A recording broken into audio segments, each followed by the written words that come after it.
get us off, okay?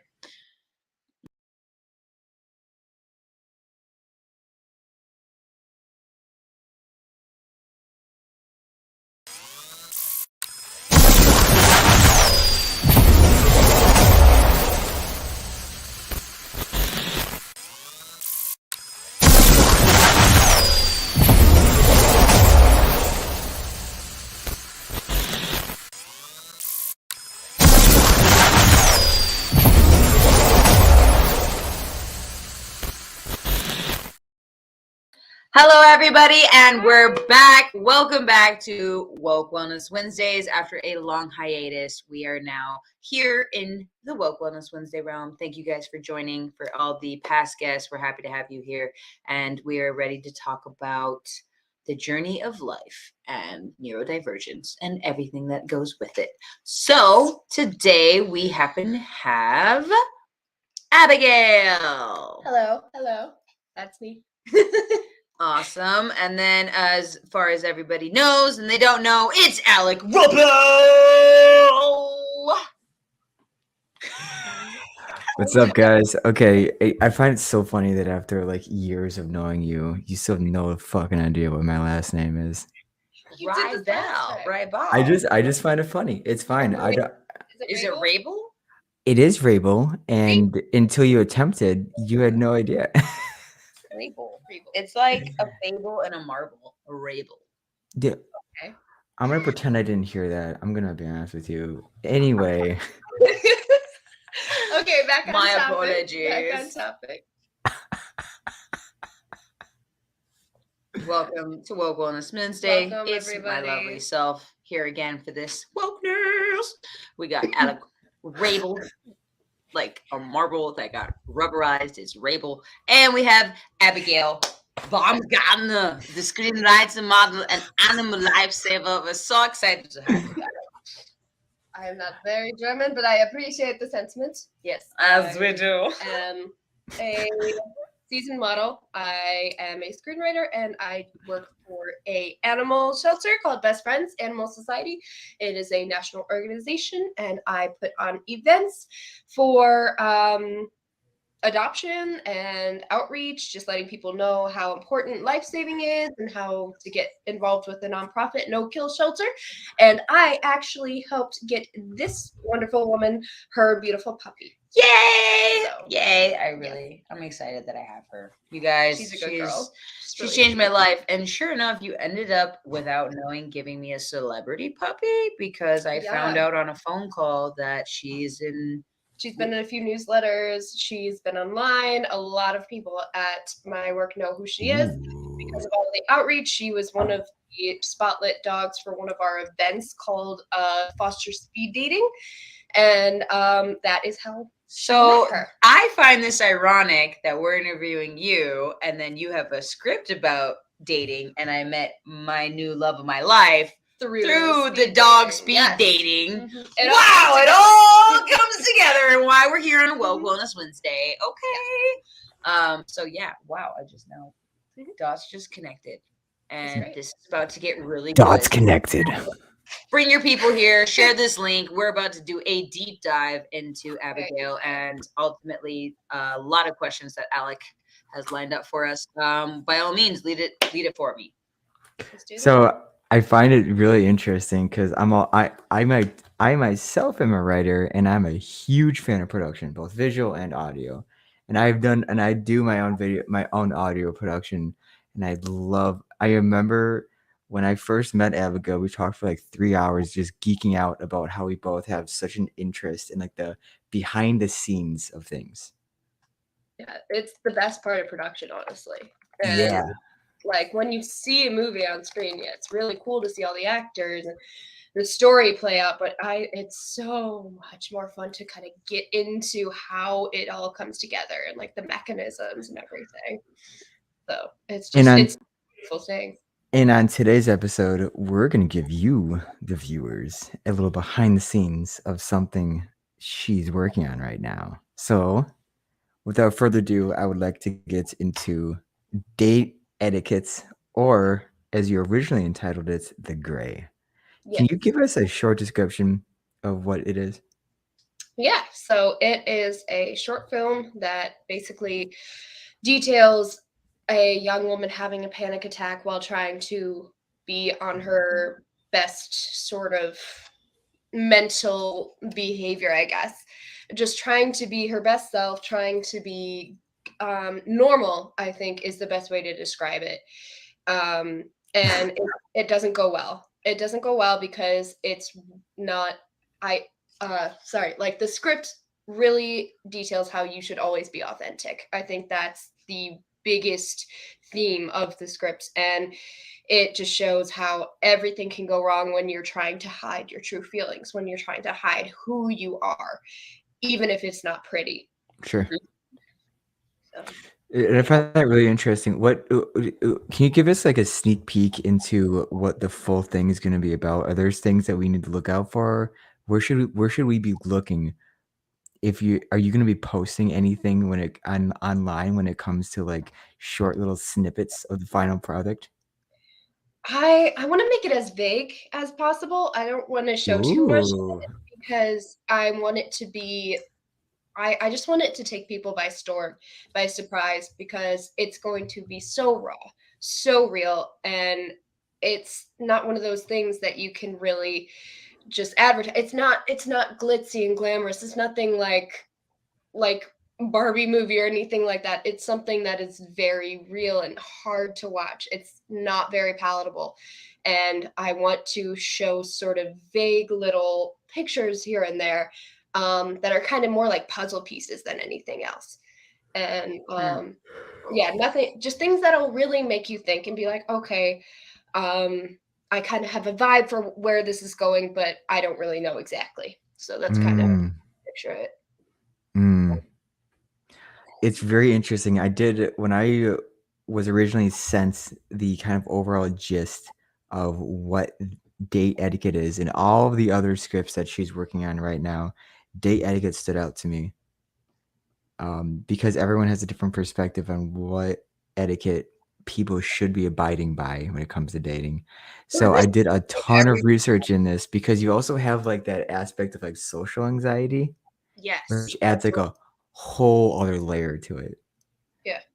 So in my research, I found a few things. But first, I want to get to this question. Mm-hmm.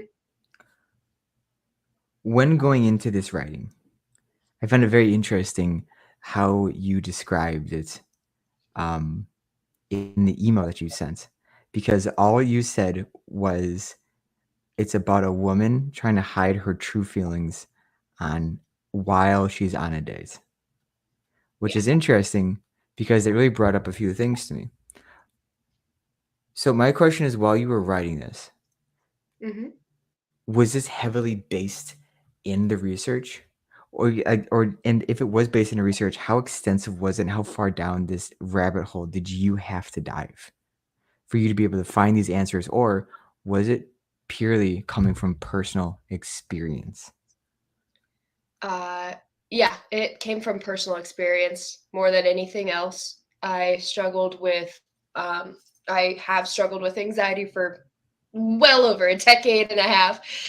But there were a few times when I was younger where I would have debilitating panic attacks in the most social of settings, the best time where I had to try to be normal, I guess is what I would call it. And it didn't work out well, and it was chaotic and it was messy and it was really scary. And so I wanted to be able to show that because there's not a lot of like movies or TV shows that show how one's own mental health can affect them so intensely. And so yeah, I didn't really do much research at all for this. It just kind of flew out of me while I was writing it, and it was just like writing from one of the panic attacks I had when I was 13. It was very real. Wow. And so what because I know you're in a long-term relationship right now. So back when you were dating, because you talked about how you haven't been on a date in quite a while. But also, Yo, Mr. Chow has anxiety issues too. Hey, everybody, let's get some thumbs up. Everybody for anxiety. I think and then I think it's cool that you're able to tap in and kind of tap into a zone of you being vulnerable with the pen and painting out the scenario. I'm more of a rapper, singer, songwriter. So for me, it's like I attack my enemy with my words, and it's like, yeah, I like that approach. Yeah. I like that approach. No, because it's so different than mine. And right. And it's so interesting to see how people kind of face their demons in their own creative way. Right. I think for you, and like, I don't know, everybody tell us your creative style, but I think you're taking your pain, building out a scenario, and if that scenario played out in these different directions.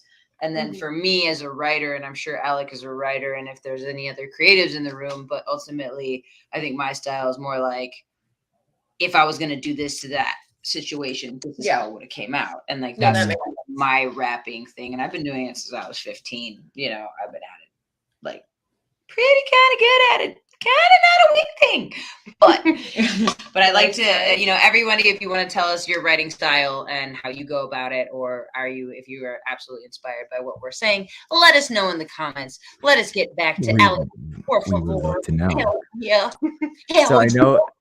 So I know in my own writing that when I write about things that can happen in real life, I like to do my own research, because I like to write based on facts instead of based on speculation. Me thinking about like, here's what could happen, and here's what I think it is, versus here's what it actually is. I'm going to write based upon what actually is versus what I think it is.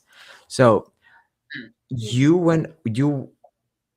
remember you and I talked about this, and you approached this writing process in a way where you're like, I want this to be so hard hitting that people feel anxiety.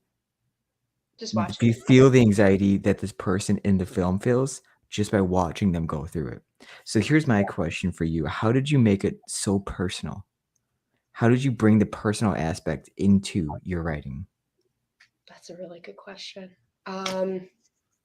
I tried to be uncomfortable with my writing, and I tapped into, because when I write, it's an expression, it's a way to get out feelings, and sometimes when you're writing and you don't want to tap into things that aren't very comfortable to address. And this sort of scenario, like, yeah, it's really great to write something from personal experience if it's about a mental disorder or something like that, but just negative emotions and just sadness, I think, is something that I tried to capitalize on. There's a lot of sorrow in this script, and I tried to dramatize that. I did dramatize it in a little bit just to make it more palatable, more, I guess, theatrical in a way.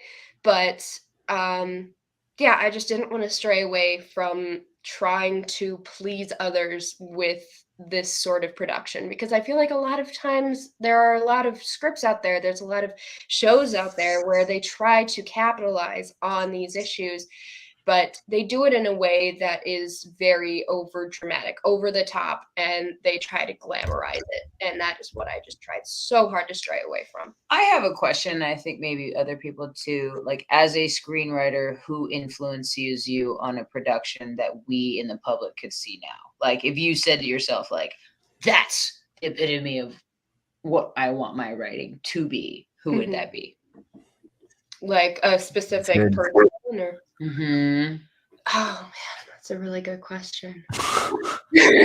Sorry, no, I didn't. And hit me. Didn't know. Like, you know, ultimately, like, yes, our personal experience. For me as an actress, I absolutely love John Cusack, and kind of going into writing, he always kind of plays this character with this walkie-talkie writing to himself. So like, as someone who's like writer, you know, / actor, I think I always think of John Cusack. I'm like, John Cusack, dude, how do I get your job? Yeah, I think my the first thing that comes to mind is Eternal Sunshine of the Spotless Mind, and Jim Carrey. I've always admired his work, how he just plays so many over-the-top actors, and then especially in that movie, he is so authentic and just it's so sad, and it's just really realistic. And I love how he is one of those actors. If you've had him in, if you've listened to some of his interviews and everything, he's dealt with a lot of crap, and he masks it, or he doesn't necessarily mask it, but he helps deal with it through comedy and other sort of fun, energetic expressions, and that's something I really relate to, and I've always kind of tried to, and I really admire that. So I think that would be definitely something that inspires me. Cool. Mm, Love it. that's fantastic.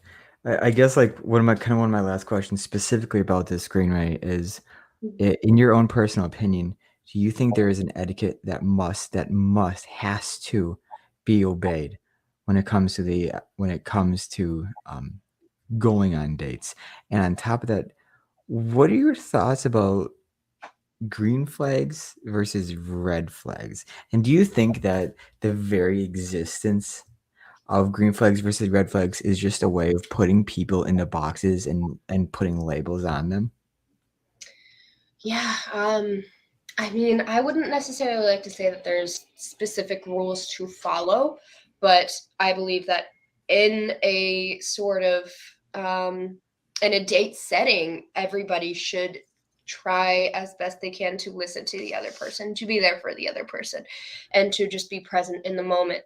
And that's another part of the script where the main character isn't present in the moment, and it's not necessarily a fault of her own, but it is something that is really difficult, especially in a sort of first date scenario, because you don't know the other person, you don't know what they're going through, and it's always great to try to listen to them and be there. And another thing is just like lack of technology. I know it may sound a little bit cliche, but just try as best you can to speak and be present and not be on your phone. And I think that is a huge red flag if you're on that too much. What is so now that we've established a red flag, which is bringing out your phone, and I'm sure everyone could like come up to like how that's a red flag. Yeah. What is dating etiquette when it comes to the phone, and how now you've been in a long-term relationship, and I'm sure at a certain point, what is the red flag phone etiquettes? And I totally agree. I think being on your phone is ridiculous. Just 1 second. Let me just. Yeah, guys. I know we're doing a talk show, but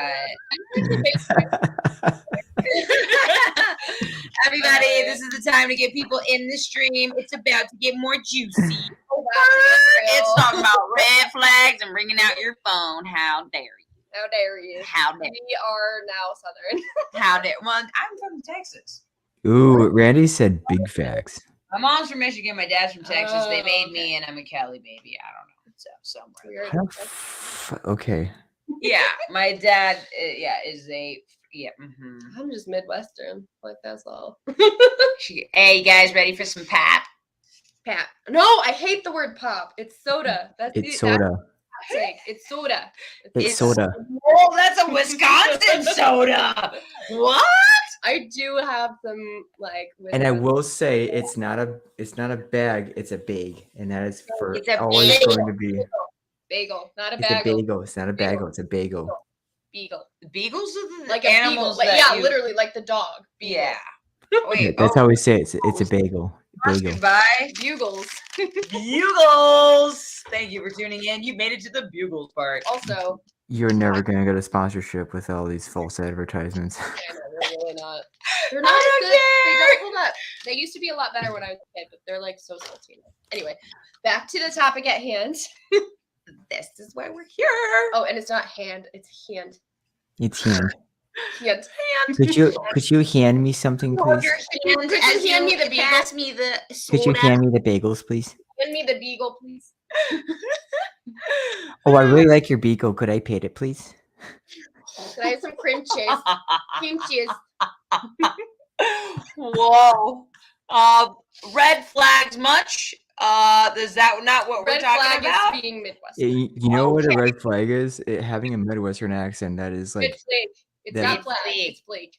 We call a Midwestern. Do you know what you call a Midwestern accent? A built-in a built-in what's it called? Do you remember? I don't remember. It's called It's something. a built wait. What are we? I just know that You know everybody. the joke I'm thinking about too. I know what you're thinking about, but I can't. A I can't. remember. Why is built-in. it? I don't know what they're thinking about. No, wait. I just know that people from the Lower Peninsula of Michigan is they're trolls, and then UP is Oh. Ubers. So wait, are my family trolls? Hold on, I'm no. a troll. I got it. Having a Midwestern accent is the same as having built-in Yes. I just had it. We're waiting. And Thank you. It's basically like having a built-in plan B. Like you're not gonna have sex if you have a Midwestern accent. That is, yeah. Facts. I mean, one of the reasons I was single for a very long time. are we talking red flag or green flag? Well, the Midwest has neither, so I mean, at this point, it could be either. It could be either. Could be either. Eh? Either. Oh, for sure, bud. Okay. Moving on. And Maybe. scene back to what is a green flag or red flag for dating? I think going on the topic of green flags, being interested in the other person and asking questions. That is something, as going into neurodivergence, that's something that I struggled a lot with when I first started dating. And I still struggle when making new friends, just making sure to be there and ask the other person questions about themselves. And that's hard for everybody to do, but especially people with like a learning disability or an anxiety disorder or anything. But it's really important because how else will they know if you're interested if you're not friends? And I think that's the number one green flag. And also just not taking yourself too seriously. I never have ever taken myself too seriously.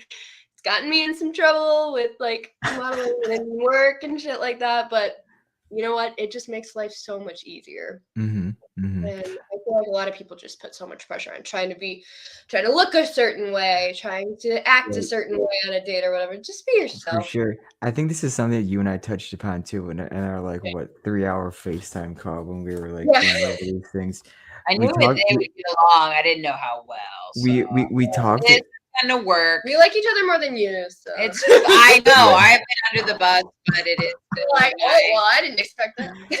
So Abby and I talked about taking yourself too seriously, and like we were talking about like our own like neurodivergencies and like disorders and disabilities, and I said I make blind jokes all the time. Yeah. Being blind, I make blind jokes all the time because my philosophy is, and if you can make the goal is to make a joke out of your situation before your situation makes a joke out of you.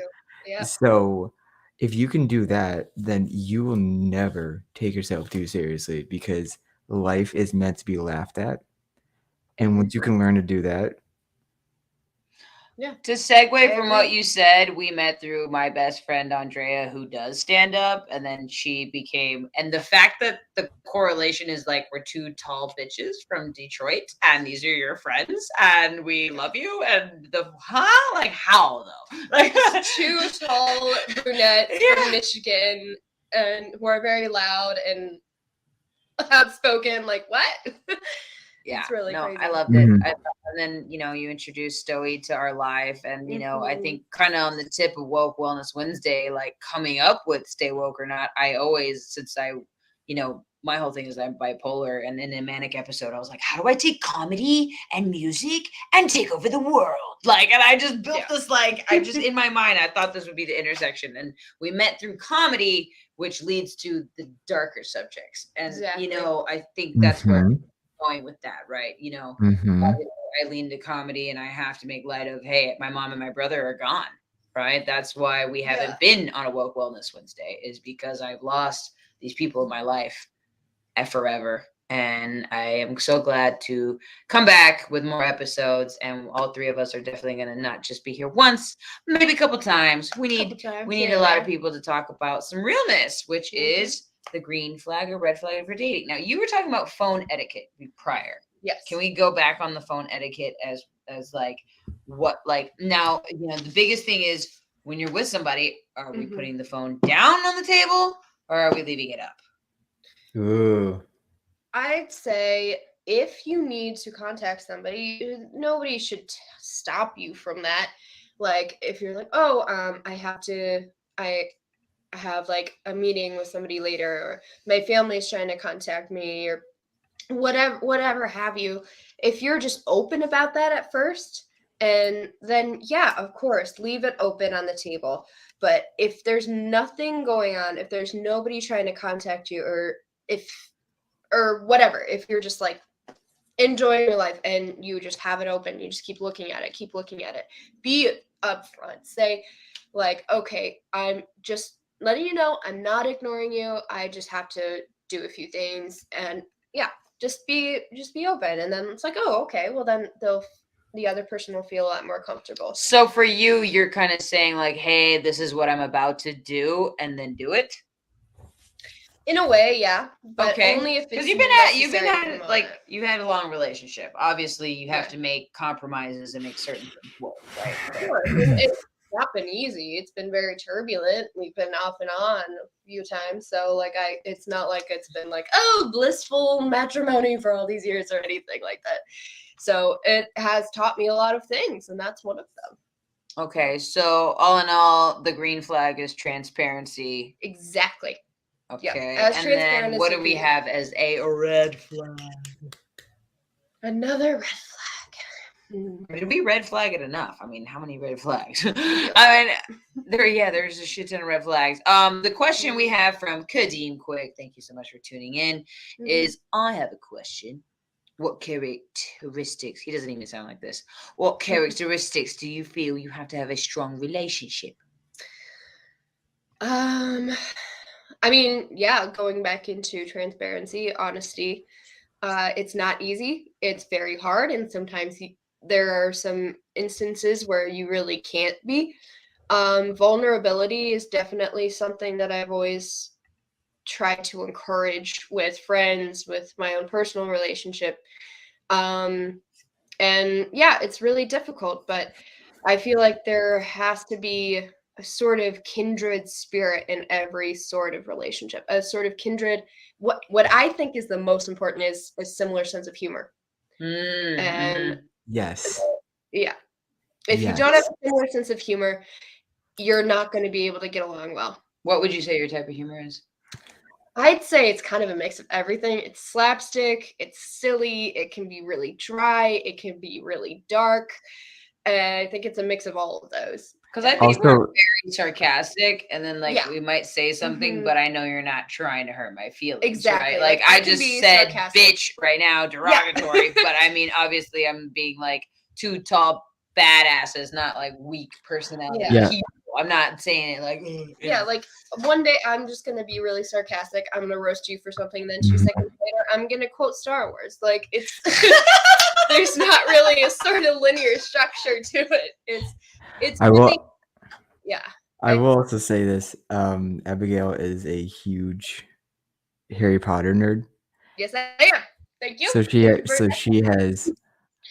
she has a lot of Harry Potter jokes. Let me tell you. References to the point where you're like, I don't even think that existed. Well, then I want to know her response to my Harry Potter. You want me to do a Harry Potter reference? Oh, is that what we're doing now? How dare you steal that car? Sorry, I can keep going. I love it. Okay, so I think, what was it? We have an incoming question. What is the question? Let's do a Harry Potter joke. Harry Potter. Oh God. I'm not good at the jokes. I'm just better at the references. Okay, so I know the entire scene in Harry Potter and the Chamber of Secrets, where Ron gets the Howler. Ronald Weasley, how dare you steal that car? I am absolutely disgusted. Your father's now facing an inquiry at work, and it's entirely your fault. If you put another toe out of line, we'll bring you straight home. There you go. That made me think of when. Okay, you doing that right, man? Now? I've seen this movie probably 200 times. Wow. Yeah, it was my comfort movie when I was a kid. For sure. Oh, see, for me, that was Princess Bride. Prisoner of Azkaban. If you guys want to Oh. drop in your favorite Harry Potter, do tell us now. Prisoner of Azkaban is probably the best produced movie. It was also the best. My man. Yeah. It's also the best book out of the series for me personally, I would say. Yeah. And the soundtrack, I think I love scores, movie scores, and listening to them. And I listen to them while I write, and I know them all by heart. And the score for Harry Potter and the Prisoner of Azkaban, I feel like was the most authentic to the books. And it was just the most beautiful. Like I just listen to it all the time, and it's really pretty. So I love it. I did a 10-page paper on the Dark Knight, and Amazing. The producer score for that. Yeah, I think. Why is his name escaping me right now? No, he did a few others. Dude, he's the German. Zimmer. Why is Hans that? Zimmer? Yes, I did it. Yeah, I did a 10-page paper on the study of sound. It was a study of sound class, and it was awesome. I played piano for about 13 years, so I'm obsessed with. What? Yeah, I'm. Hans Zimmerman. I would put on Hans recitals Zimmerman. every Hans year. Zimmerman. Yeah, I was definitely a pianist for a while. I miss it very much. I'm sorry, you were a what? Ooh. Pianist. Oh. I'll let you in the comments figure out what that means. Very interesting. How do you prefer to address conflict? That is a really good question because I hate conflict. I hate addressing it. She hit me earlier, and that's why the show went out. No, the best way to address conflict, I actually had to do this the other day. I had it was a lot, and I'm very blunt. And if there is a question that is lingering on my mind, I will just ask it. I don't care about the answer. I've been in multiple fights for a very long time, and it's meekness. I used to be very meek in conflicts, and I think just being open, being honest, and if you have a question that is eating at you, you ask it. You don't be afraid of the answer. You just say it, because you can't control what the other person's about to say. So it's not fun, but damn, that hit hard. Yeah, you just do it. You rip off the Band-Aid. That's pretty much it. When my mom was around, we would argue about this over and over. And Really? I mean, obviously she's not here anymore to continue to argue with me, but the argument was like, Dahlia, you don't need to tell everybody what they're doing wrong. And the reason I've had my friends in my life for 40 years is because we keep it light and we don't talk about it. And you're always like needing to feel justified. And I guess like to a certain extent, I feel like in life we're either a battery. Like you're either the positive side or the negative side. And I feel That's a great way to look at it. You know, I just always come back to the battery. I was like, it's so simple. Like either you're the plus sign or you're the minus. And I talked to there's not really an in between. You know, and I talked to my Native American godfather, which he'll be coming here soon. Is, you know, really ultimately is the other person in your life an anchor or a parachute? Oh. Ladies and gentlemen, we have some technical difficulties.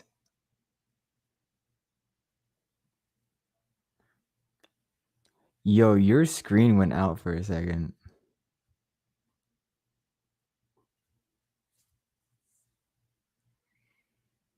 What is going on?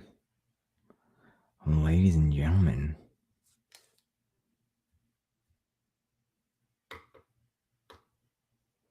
Oh, no.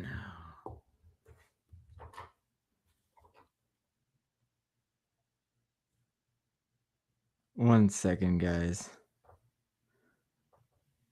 It looks like the stream is still running just fine.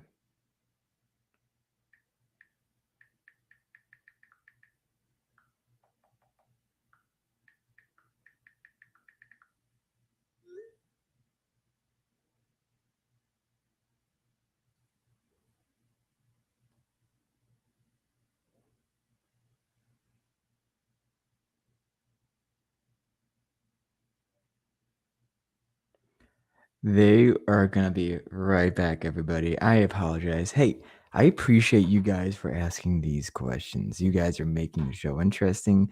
You're getting involved. We appreciate you. So thank you. I think it's really interesting talking about things like this because everyone approaches it differently. Everyone looks at it differently when it comes to red flags, when it comes to approaching conflict, when it comes to all these things. Everyone has a different approach. I find that interesting. So, Kareem, thank you for that question. If you guys have anything else to ask, please just send it in. We want to know what you are thinking so that we can kind of include in the conversation. Maybe we'll come to an answer that you're looking for.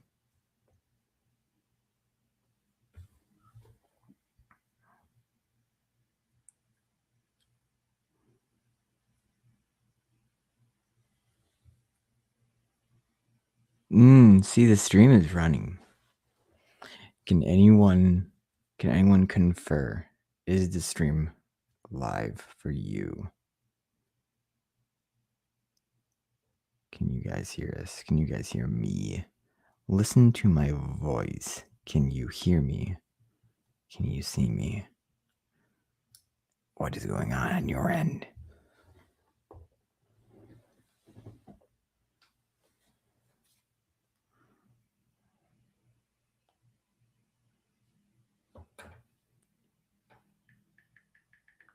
I'm texting Dahlia right now. Hang on.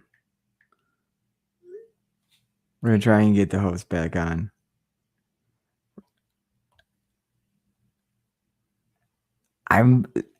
So here's something interesting, right? I've been doing podcasts for going on 5 years. Oh, ladies and gentlemen, they are restarting the computer.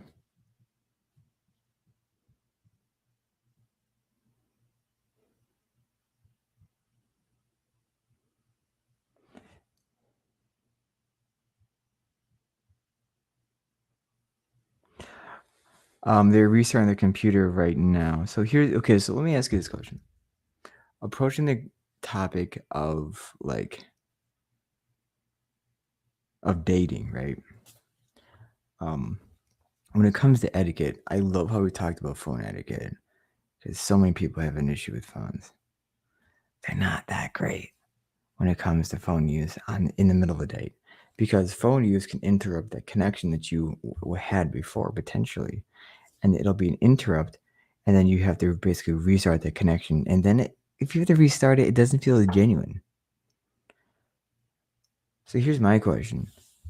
Do you think it's proper etiquette to make eye contact? And if so, how much eye contact is too much? Because at one point or another, if you contain eye contact for too long, it can give off a creepy feel. But if you don't do it, if you don't give enough eye contact, they can give off a very almost like ingenuine feel or disgenuine. It'll feel like you really don't care. But if you give too much, then it feels like you care too much or you're too invested. Or it can scare other people off, depending upon how that give and take of eye contact. I feel like that's a really big one. So I'm really curious. What do you guys think when it comes to eye contact? How much is too much, and how little is too little? What is just the right amount? And that's my question to you guys.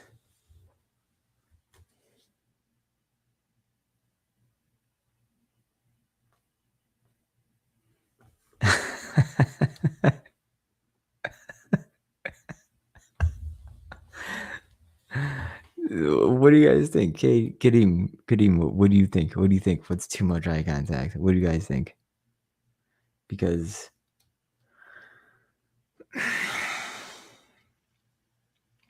according to like a lot of psychological research, what you'll find is that like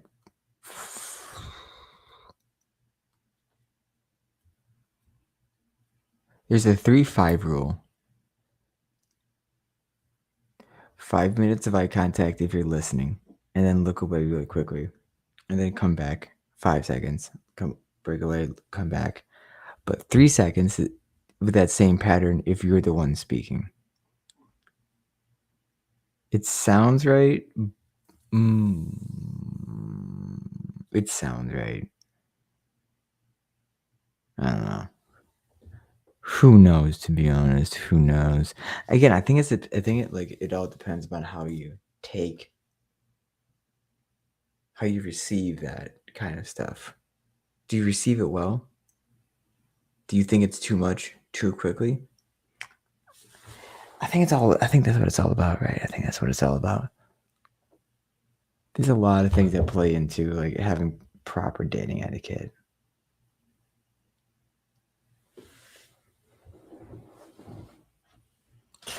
I just got a text from both Dahlia and Abigail. They will be right back, ladies and gentlemen.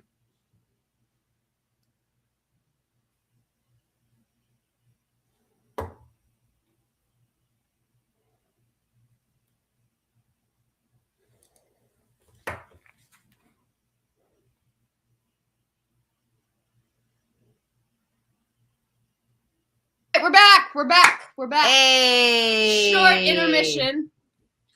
How long did that take? And we're so sorry. And life's a bitch. 8/8 was the moon portal, and we are literally a day away from the moon portal. Do you realize what yesterday was? 808. It was 8/08, and now we at 8/09, top of the line. 809. Back on this episode. 809. So what I was just talking about with everyone. He's like, whatever. Let's move on. Anyway, what I was talking about with everyone was I said when it comes to dating etiquette. Oh yeah. How much eye contact is too much eye contact, and how much eye contact is too little? Oh, this is a really good question because I have always wondered about that. I think There is an answer, by the way, psychologically, but I'm curious to hear what you say. no, like when the other person is talking, this is not flattering. Okay, there we go. When the other person is speaking, I think eye contact is very important, and to just really show that you're listening and engaged by looking at them or any sort of part of their face. It doesn't have to be directly in their eyes, just somewhere around their face. But and when you are talking, when you are addressing them, I feel like you don't have to be that sort of person. And as you can tell right now, like the way I think best is by kind of moving my eyes everywhere and just kind of letting my mind guide me. And and I think just thinking too much about it makes it harder. But when the other person is speaking, it is really important to kind of, especially for a first date, because you don't know how their mannerisms are, how they're going to act. It just like try your best just to try and look at them while they're speaking, and it is important especially for first impressions. So what a lot of psychologists will say They're is psycho, and they try to tell me what to do with my life. They're a psychologist. Okay, let him. So there's the 3-5 rule. 3 seconds of eye contact, break it, come back, break it, 3 seconds. And then obviously you repeat that when you're the one speaking. 5 seconds in that same pattern if you're the one listening. And So if you do that, time. So 3 seconds on, break it off, come back 3 seconds back on, break it off. And then that's if you're the one speaking. But if you're the one listening, it's that same pattern, but it's instead of 3 seconds, it's 5 seconds. And typically that's the pattern that will help the person who's receiving the eye contact to not become uncomfortable. Oh. That's interesting. I haven't really thought about that. That makes sense though. Mm-hmm. That's kind of So you would call it the 3-5 rule? 3-5. The 3-5 rule. That's at least that's an article I read many years ago about it, but that's what it was called. Yeah. Interesting. And this That's very ultimately makes interesting. people more comfortable, and they did this in a study? Psychologically, people are more willing to be comfortable with you if you abide by this rule because they won't feel like you're looking at them too much, so that person will become like almost like self-conscious because of how much you're looking at them. Got it. I don't know how they went about this study, but some guy did the thing, and this is what happened as a result. I did a thing and wrote something. I've never heard of the 3-5 rule, but now I'm gonna suss it out. Hey guys, I'm when gonna suss it out. we come back, Wait, we Dolly need to and know I are the just gonna 3-5. stare at each other right now. Okay, no. You guys know each other too well. That's not how this Why works. wouldn't that matter? I mean, why wouldn't that count? Because are you going on a? Are Why you on wouldn't a? that matter? Because this has to do with a dating relationship, not a friendship. Okay. Let's just ask somebody in your building unit. Just be like, That's what I'm saying. Is when it is. come ask your neighbor. I'm getting paid to do one of those. That's another. studies. That's another Midwestern word. Neighbor. Neighbor. Neighbor. That's Oh, how. hey neighbor. Neighbor. Like how does a normal person like? It is not neighbor. It is neighbor. neighbor. Neighbor. I need my neighbor to do labor. Neeber. Neighbor. I hung out with a guy who lived next to him. He got inebriated. Ding, ching.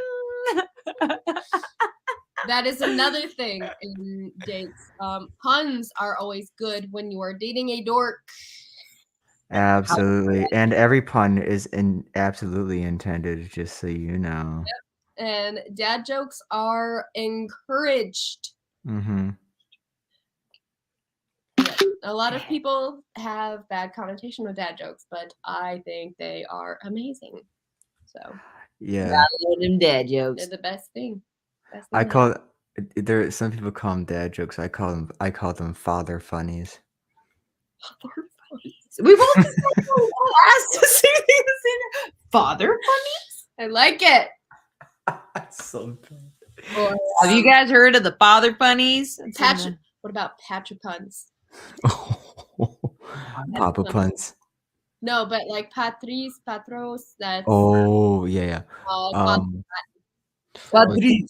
Ooh, I got one. Is that being said, Abby? What is your favorite dad joke? My favorite dad joke. Oh God. Probably I tell science jokes periodically. Okay, I got one. Okay, I got one for you. What do you? Oh, all right, Abby. What do you do when you get addicted to seaweed? That's okay. What do you do when you get addicted to seaweed? You coral off. You seek help.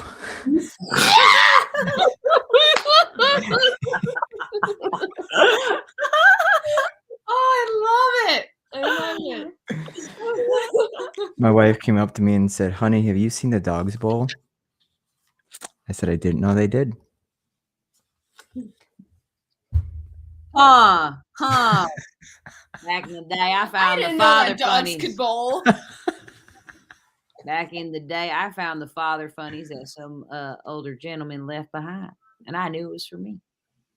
The father funnies sound like a booklet you find in a church. My favorite joke as a kid was, why did the lollipop cross the road? Because it got stuck to the chicken. Wow. And it makes no sense, but I loved it.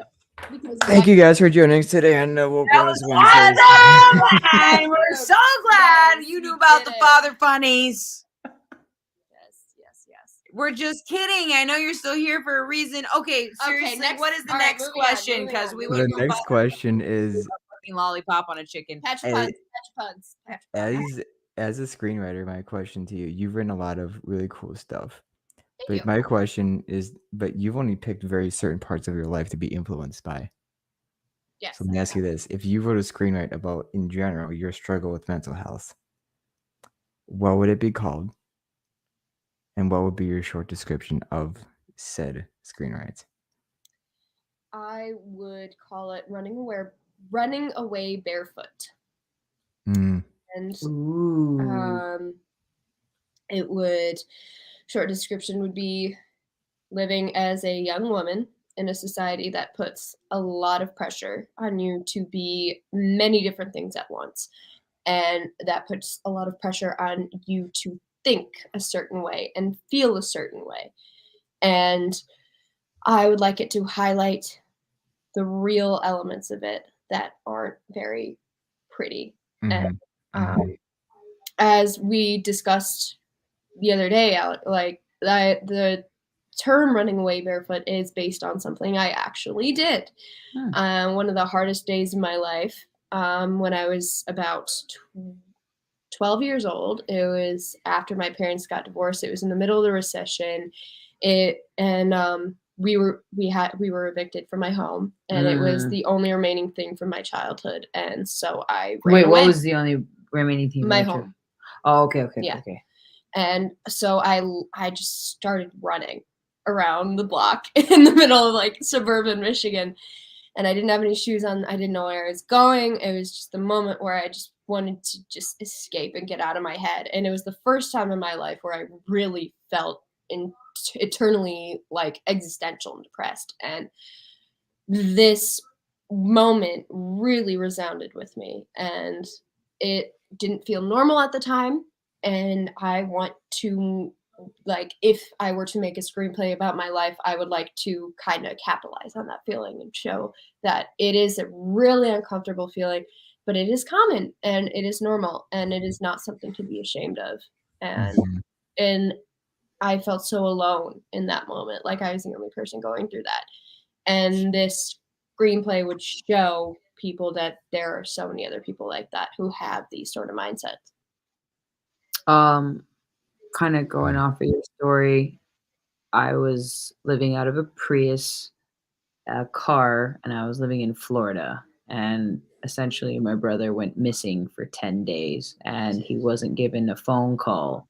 And to relate to this running barefoot, I had a manic episode, and my best friend tried to come in. She tried to give me something, and I just tossed what she had in her hand. I was like, fuck that. I don't need it. Yeah. Fuck away from me. And Yeah. she tried to do this. She's a Reiki master, and she did some saging in the room, and I can't describe what happened, but I literally like leapt up and left a dent in the wall. I just freaked out, and then I ran out of the house with no shoes on. Yeah. It's just crazy how your mind can just take over your body. And that's something that like in society, nobody talks about that. How intense your mental health and like how intense your brain can affect your body like that. Just make you do something so impulsive. So I don't want to say the word crazy, but just so out of the ordinary. And I want to show that with all of my writing, any of my writing, to show how intense the brain, the power of the brain, the power of thought can be and can be seen. So with that, what would you title it again?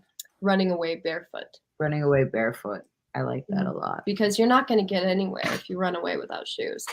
Your feet are going to start to hurt. In my aftermath of running out the house with no shoes, I got 5150 Baker acted, and the ambulance came for me, and it sucked. So yeah, I stepped on a lot of rocks. My feet started to bleed. I tripped over a sidewalk. I fell down. My mom caught up with me and brought me back home. Like there's always going to be obstacles, and you're always going to want to run. But at the end of the day, you're going to find peace somehow. I like that reminder too, especially talking about having anxiety, keeping that in mind, right? At the end of the day, it's going to be okay. Exactly. I remember there was this one podcast where we said it's going to be okay. That too, whatever just came to your mind, that's going to be okay as well. Yeah. And every panic attack I've ever had, it always ended the same way. It always ended up being okay.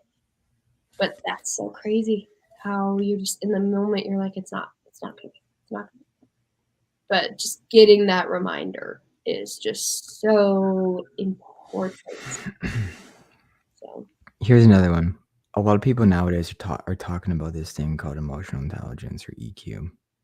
And what's really interesting is the fact that more and more studies are coming out, and just articles and blogs on how you don't need a degree if you have emotional intelligence. You don't need to be smart if you have it, because people want to, if you are good at interacting with people, reading a room and knowing what to do with that reading, being smart and talented and educated is not first priority anymore. yeah.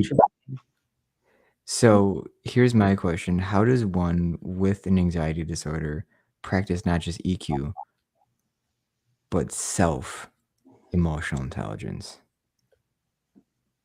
So being intelligent about the way that your own emotions are affecting you. Wow, that's a really solid question. Very deep. I think addressing what you're feeling in the moment is very important. And a lot of times when you're feeling something that is very negative, that is very scary, very dark, I feel like all of us have had those thoughts. And when you have those thoughts, you should address them. Even as scary as they are, there are ways to go about it. And using coping mechanisms or any sort, or reaching out to people around you, or just taking the necessary steps to better yourself and better your mental predicament really helps with your emotional intelligence, because then that just shows you that you are in control of your thoughts, even if you feel like they're out of control. Practice these things. And I am not saying that I'm a great adherer to these sort of practices. There are days when I really can't, and I struggle.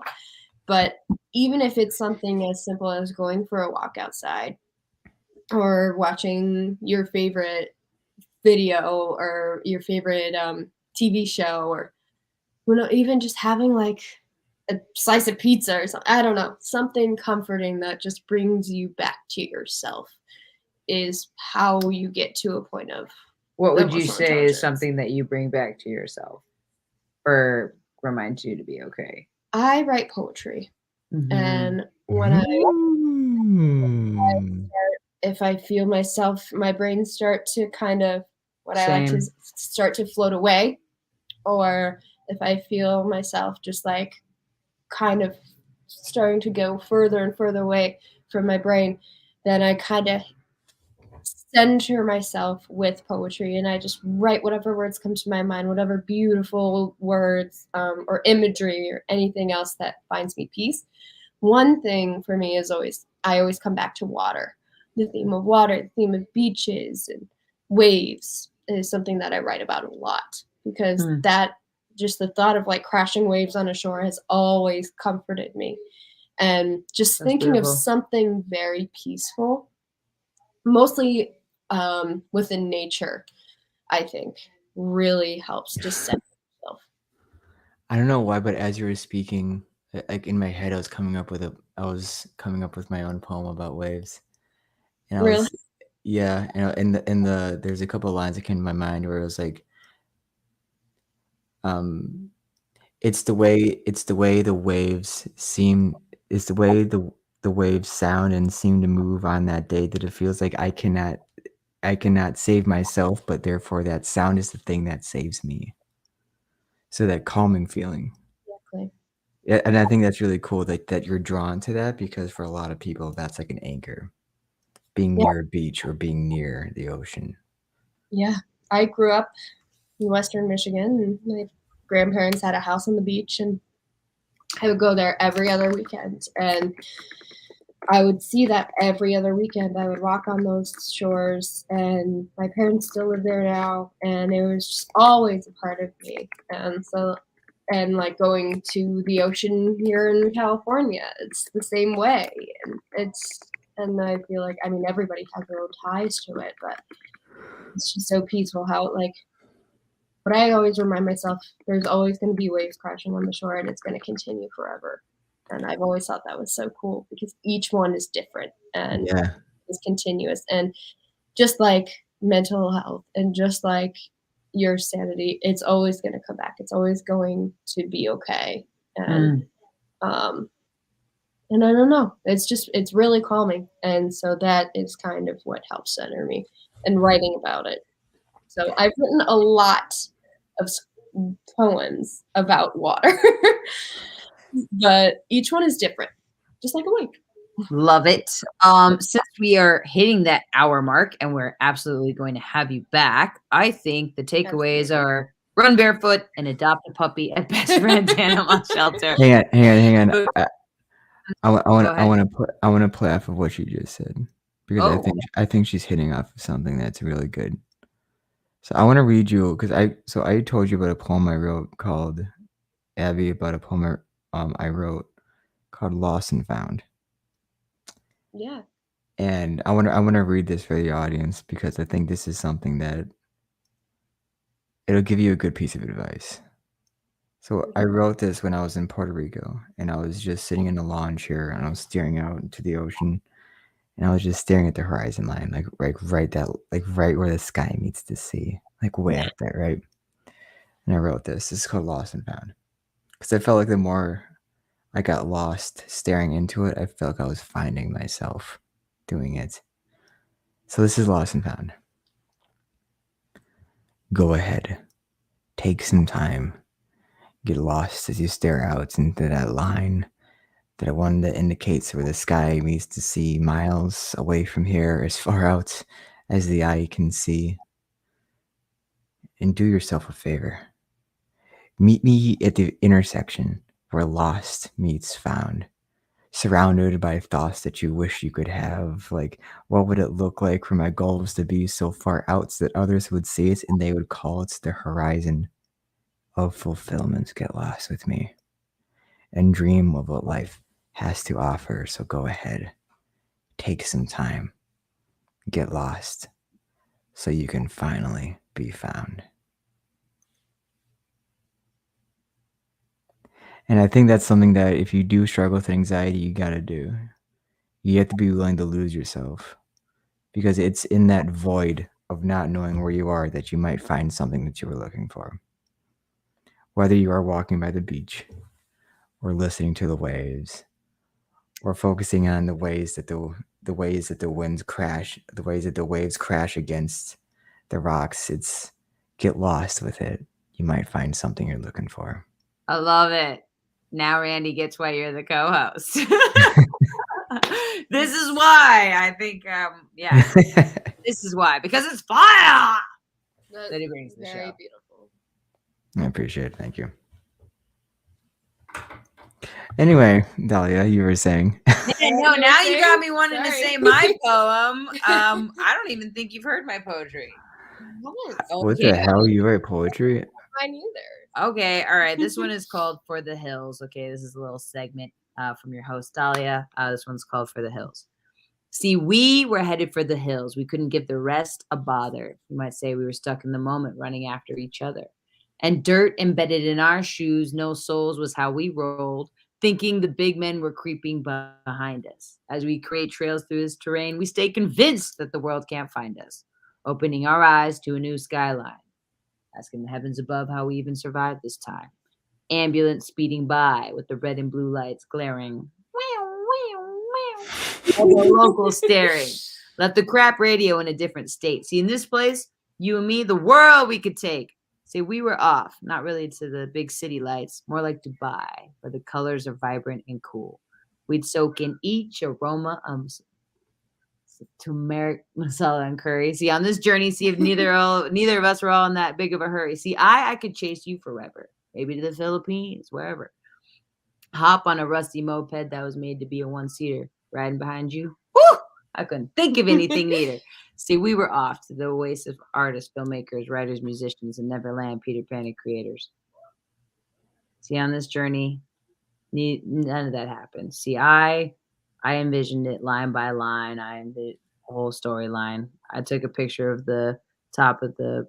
Oh God, I'm screwing up. I love that you memorized this though. I don't That's remember crazy. things I write. See, I took the pictures, all the nasty stitches, even the nasty pictures of the stitches. Maybe I'll let you know where I'm headed. So I'm talking about That's this so pretty. crazy journey that with this person. And Yeah. I'm basically. I love how it's like button poetry. It's like slam poetry. That's awesome. Yeah. You Well, I perform. have the full, like I had it all. I had like 70%, and then I just. Oh, yeah. See, mine's a little different. But would you mind if I? Yeah, share Yes. away. We are now in the poetry We are in hour the of Woke poetry Wellness moment. Wednesday, which is music for your soul. The this healing is one- happening. This one, it's a little short. I like to write poems just kind of in little snippets. So I write like 10 all at once, but they're always different, but they're really short. This one is called The Lifeboat. I can only spell. Sorry. I like that one. That's good. Thank you.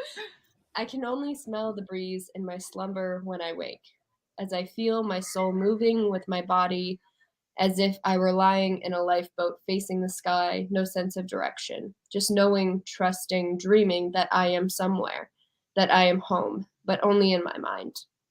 Will the day come when I hit land, and I must step upon the surface of heaven or hell, whichever I shall call home, as I silently await my fate? I am so unsure of, but I know it is inevitable. But still I float, gaze transfixed upon the constellations, eyes shut to hinder the day, but it will always come, despite my efforts, as will land, as will the surface, as will me.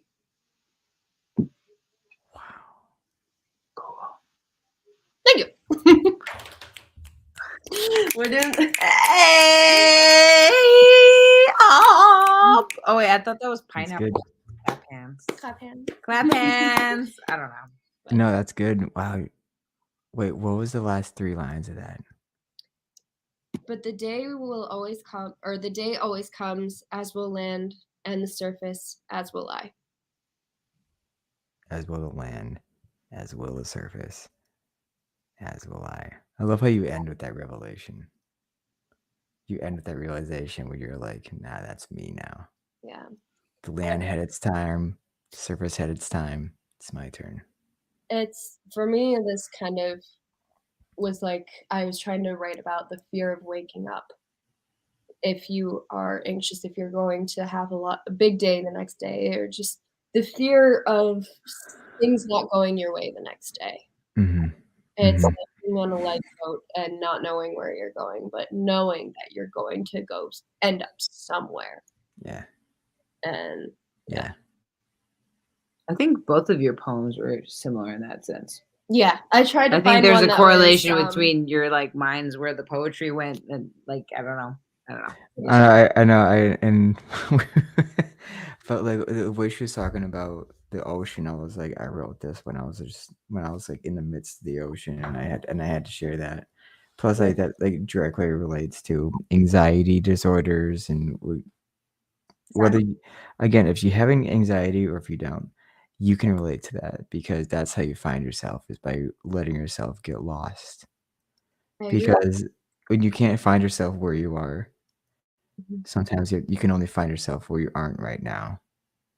Yeah, I wrote that when I was just staring out at Lake Michigan one day. I think I had to go back to I had to go back to Chicago the next day, and I didn't want to. I wanted to just stay by the water, be away from people, just stay there and write and read and just look out at nothing. But I knew I had to go back to reality. So it was just like, yeah, it just kind of came up. Mm-hmm. Pun intended. Dahlia, I think that might be this might be actually a good spot to end it right there after that little revelation we had. Few little revelations here.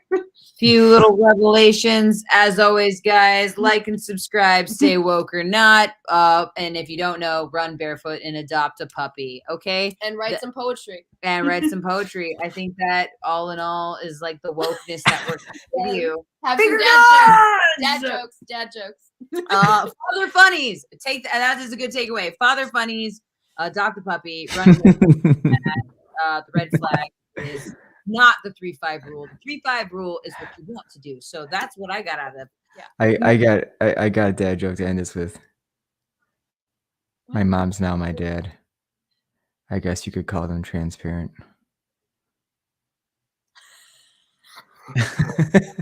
What? Oh my god. Okay, guys, you really want to come back to this for the father funnies. We will be back. Thank you guys. Have a good night. Bye. Bye.